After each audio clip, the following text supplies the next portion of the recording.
Hey there, welcome back. Today we have a tips, tools, and technique video. We will be painting today. We're going to talk all about paints, everything you probably want to know about paints. And we're going to start with tube versus pans. So pan paints, nothing wrong with pan paints, but I only use them maybe 10% of the time. I use tube paints, and I'll tell you why. If you're going to get pan paints, by the way, you can use the inexpensive ones. That's just fine. If you want a really good set of pan paints, I would suggest you use Paul Rubens. Paul Rubens is a really good quality pan paint, and they have a nice little color chart here to tell what the paints are. Because a lot of the dark ones, you can't tell exactly what color they are, but this shows you where they all are. That's nice. I don't care for pan paints as a general rule because you end up having to mix your paint in the top of the lid. And it beads all up. And I don't like that. I like my paint to swirl around, to be all creamy. And I like that creamy texture. And if you're going to try to paint something that's very dark, as you know, when we paint watercolor, you start with the light washes and usually move out to the darker details. It's very hard to get a dark color unless you're really digging around in that pan paint. And then you're going to ruin your brushes. So I suggest if you're going to be using pan paints, if you really want a deep color, that maybe you use a brush you don't care about to get the paint up and running and active, and then use the paint brushes you're going to use. I use these little mini misters. You can buy them anywhere. They're super cheap, but you can wake up your paint just by spritzing it with some water, and it wakes it right up. So, pan paints. Another kind of pan paint that I have are these Kuretake paints. These are excellent, and the colors are so awesome. You can't get these colors anywhere else. But these are gouache paints. When you're buying your paints, do not buy gouache right now. We will be doing gouache painting later, but we're not right now. So you want to buy tubes or pan paints that are just simply watercolor paint. If it says gouache on it, pass it by. I bought these because if you remember in that first video I made, I showed you the blue heron on the black Hanamulla paper, and the paper is so absorbent and so lush. It's all 100% cotton. It's just wonderful paper, but regular paints just disappeared. You paint it on there and it would just like go right into the fibers and disappear. So I painted that entire commission with these Kuretake gouache paints. Gouache is really good for some things, and we're going to talk about gouache in the future, and we'll even use it in the future. But for right now, no. So here's what I'm going to suggest. I'm going to suggest tube paints. And not all tube paints are created equally.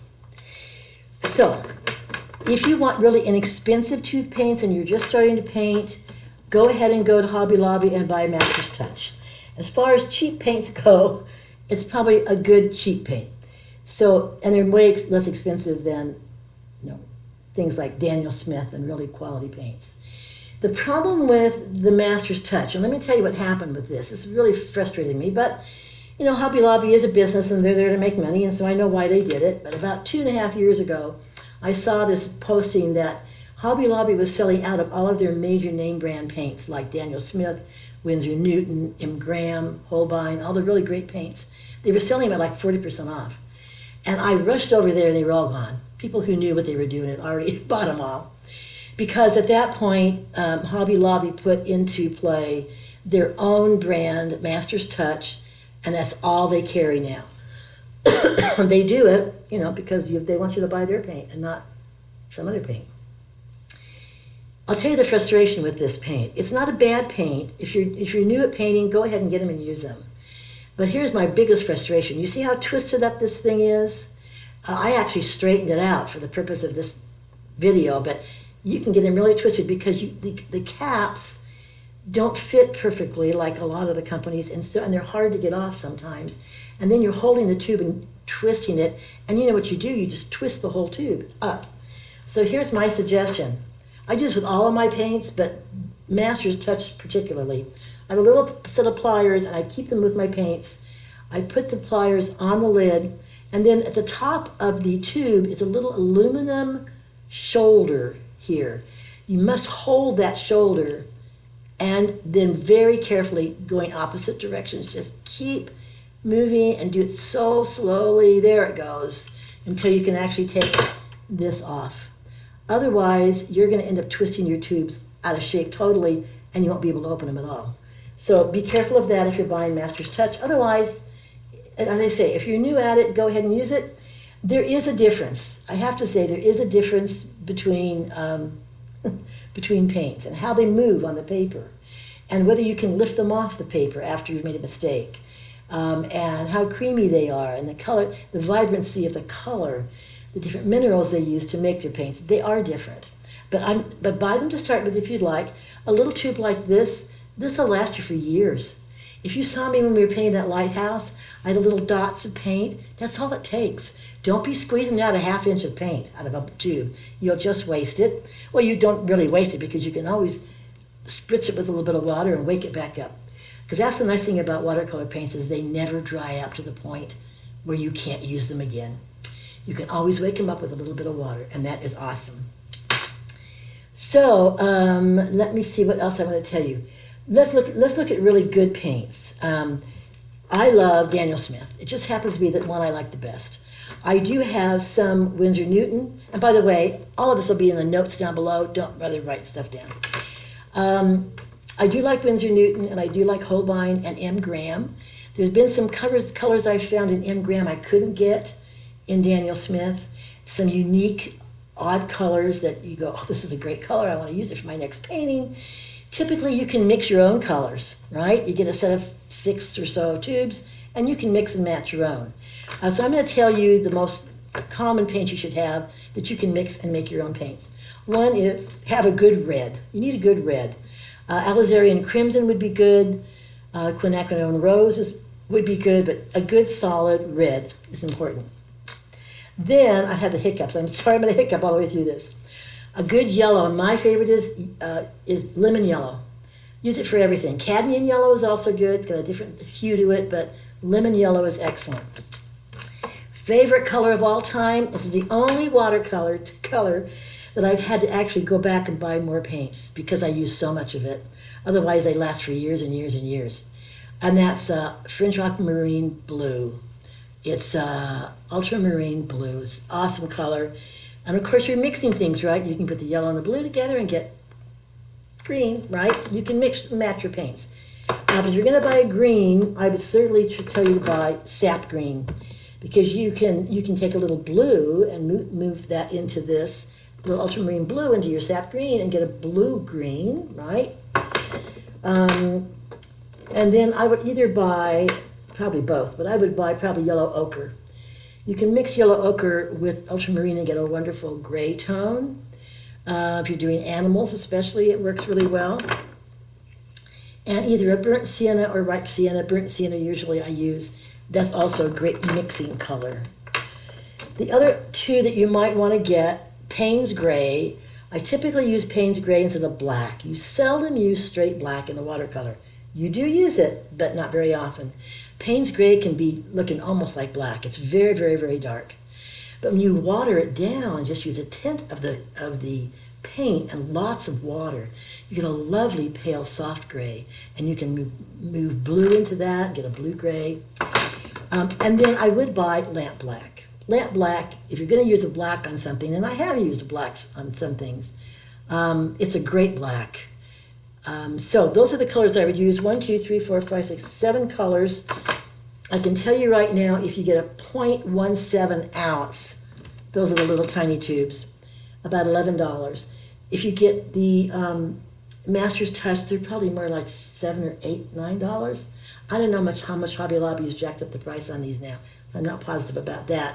But I prefer to get the 0.5 ounce, almost probably twice the amount of paint in the tube, and it's only $3 more. So I would say you get those 6 colors. You can get a 6-color set for $36. They do come in sets. I know that Daniel Smith has a nice set of colors. Just see what the colors are, because invariably in those sets they throw 1 color tube in you're never going to use, right? So I prefer to buy my own colors and to make sure I have what I really want. Next is the metallic paints. Let let me show you these under the document camera here. This is from Amazon. It's called Tambi Starry Colors. And they are metallic paints that I've had for about 10, 12 years.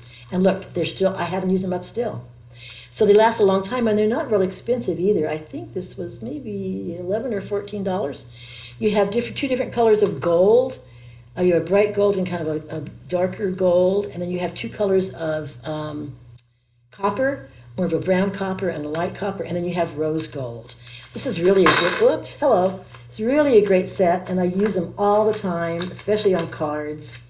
You can water them down and put a nice little glistening coat of metallic paint on something, and it looks great. There's a card I have, a painting we'll do later, of a copper lighthouse, which is really great, and this is the copper that I used. Next, my daughter bought me a set of really awesome metallic paints off of Etsy, but I just noticed this week that Amazon now is selling the very same look. And these are really cool because they have more than one color in them. They're like iridescent. This one has like a purplish overcast to it. They're just really great for painting. So these I love, but you know, they're not necessary, right? You don't have to have metallic paints. You can go with the tube paints that we just talked about, and that would be fine. Lastly, the color wheel. You probably ought to get a color wheel. If you don't know a lot about paint and color, a color wheel for beginners is really great. This is actually put up by, quote, the Color Wheel Company. I think it was $6 on Amazon.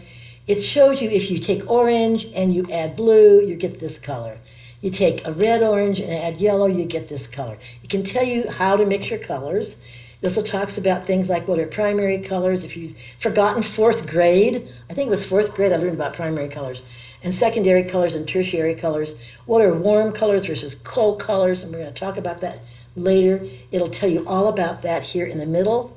And if you turn it over, it's really great. It'll show you things like yellow, a yellow-orange, and the different colors you can get in yellow-orange, how to mix and match them and change them, how to look across the color wheel and say, here are the complementary colors, here are the colors that are analogous or similar. And that's important when doing a painting. When you see a painting that you don't like and just kind of set your teeth on edge, it's probably because the person didn't know anything about color theory and wasn't painting with the appropriate colors. Next, I'm going to talk about 3 other things, granulating and non-granulating. So if you can look at, I do swatches, and I really think swatches are important to do, and we'll talk about that on the next video, which will be using your paints. But if you could see these swatches in person, I don't think you can see them on the camera, but you would see that this one is called Gothic Brown, has a little minuscule dots in it, like little pieces of grain of something, but they're so minor in a lot of these, they look like they're almost microscopic. And then you'll look at something here, like this cadmium red, slick as a whistle. I mean, nothing granulating in there at all, smooth. You're going to want that look in a lot of the things that you paint. But suppose you're painting a pathway in the dirt, or asphalt, or brick, or rocks, or stucco side of a building. Having granulating paint could be a huge boon to having you have it look really authentic when you didn't do much at all, except use a paint that's going to help you out. That's granulating and non-granulating. If you look up on just a Google search, you can say, is my ultramarine blue a granulating or non-granulating? It'll tell you what it is. All the ones we've talked about so far are non-granulating because you don't want to have that in your paint at this point. Although, I must say, I used granulating paint for some time without realizing it, and it didn't bother my paintings at all. Sometimes painting flowers, granulating kind of gives them a depth and an interest to them. So that's granulating and non-granulating, and then you have staining and non-staining paints. Staining means the paint is made with ingredients that have it lock into the watercolor paper. It just sinks right down into those little grooves, and it's very hard to take off once you make a mistake. So non-staining paints are easy to remove. We did some of that in the last painting video on Coneflowers number 2, we took away paint. And you can, with non-staining paint, you can take a damp brush and actually take paint off of your painting to make corrections. So knowing what is staining and what is non-staining is important. We'll talk more about how to do that. There's various ways to do it. That's going to come in the next video on using your paints. And the last thing is the color fastness of paints. Now, I mentioned, and you saw my introductory video on things I'm doing, I'm painting on plexiglass. So my idea is that plexiglass, I could make a painting that would look like stained glass, and it could be hung in, say, in a window. And to do that, I've got to have, especially in Arizona, I've got to have paint that won't fade. Arizona's just tough. I have a painting I bought. It was a sidewalk painter doing painting in Vancouver and British Columbia, and I bought it and we put it on our wall here in our house. We've had it for 20 years, and it's faded terribly. I kind of like it faded. It has a really cool, authentic, antique look. But you don't want to be making paintings and giving to people, especially if you're doing commissions. You don't want that painting fading. You want to make sure that 20 years from now it's still going to look okay on their wall. Although it is the nature of watercolor to eventually fade a bit. I did this because I'm now painting not only on plexiglass, but I'm painting on actual glass. And I wanted to know if I paint with some paints, let me change this camera around. If I paint with certain paints, will they be fast, color fast, if they're hung in a window? And so this is what I'm working on. This is actual glass. I'm not sure if I'll ever, even on my memberships later, I'm not so sure if I'll ever teach this, because if someone cut their hand, I have to be very careful. It's very sharp. I took this I bought this at a dollar store. I'm really a cheap person when it comes right down to it. I bought some frames, really cheap, ugly frames, took out the glass, and I'm using the glass to paint on. And actually what I'm painting on this one, is my best-selling watercolor card, is the Flowering Prickly Pear. And I put this now on glass. You can probably see it's sketched on there. And of course, the bad thing about painting on glass is if I drop it, my painting's gone after all that work. Or if I knock it on something and chip it, then my painting's gone. But I also paint on, I have to be careful, not talk when I'm doing this. I also paint on plexiglass. I'm doing this one, which is a fish, on plexiglass. And again, the idea is you could hang it in a window and you could see through it. I wish you could see this, because when I hold it up to the window, it looks so awesome. It's just, you can see right through the painting. It's not finished by any means. But in order to do that, I had to have paints that were color fast, that wouldn't fade. So I went online and looked at, some lady had a website that showed all the color fast colors. I marked them CF color fast. They're in another whole drawer separate from the rest of my paints. And I made a swatch, and then I made another swatch like this that's a control. I put it down in a shaded area underneath a bookcase. This I put in my window. Been in my window for now a year. It is a north-facing window, so it wouldn't get as much probably sun as a south-facing window. But what I'm surprised at is they didn't fade at all, at all. What they did do slightly is where the paint is thicker, they began to crack from the heat, the Arizona heat. Wouldn't have this problem if I lived somewhere else, but that just tells me that it didn't crack down below, it only cracked up above where the paint was thick.